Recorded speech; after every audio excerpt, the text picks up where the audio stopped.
The word for snakebite in Hebrew sounds a lot like the word for interest in Hebrew. We'll get to that in a minute. Welcome to Parshat Mishpatim, a collection of laws, including some rules about banking. This parsha talks about the laws of slaves, the laws of manslaughter, the laws of kidnapping, of injuring a parent, of personal damages, of forbidden magic, of idolatry, of holidays, the laws of stray animals, the laws of violent animals, and the laws of lending money. Last week we received the 10 Commandments. This week we receive another 53. After escaping unfathomable suffering in Egypt and leaving in a whirlwind of plagues and miracles, the Israelites finally reached Mount Sinai. Amid thunder, smoke, fire, and an entire mountain trembling, they heard the voice of God. Soon, they're going to hear about interest-free loans. It seems pretty anticlimactic, and yet you could say that the entire Torah rests on these monetary laws. How can the entire Torah be grounded on whether or not we charge interest? And what does that have to do with snakes? Don't worry, we're getting there.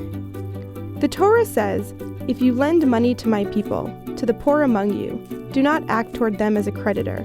You may not charge them interest." Let's break this down. If you lend money to my people. In Hebrew, the verse begins with the word im, which means if.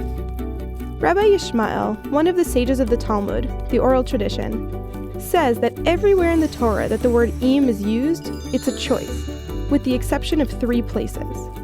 This is one of those places. It's not if we lend money, but when we lend money.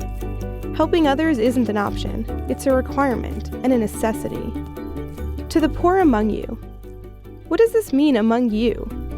People who need help are not separate from us, they are us. When someone asks for help, imagine you're the one in need. Do not act as a creditor. Don't treat the other person like you're better than them because you lent them money. You may not charge them interest. Here's where the snakes come in. The word the Torah uses for interest is neshech. Interest, neshech, is keneshikat nachash, like a snake bite. A tiny snake bite she may not even feel as the poison spreads throughout her body, but days pass, the leg swells, and she gets so sick she might not even recover. Same thing with interest. Interest is like a snake secretly attacking a bank account.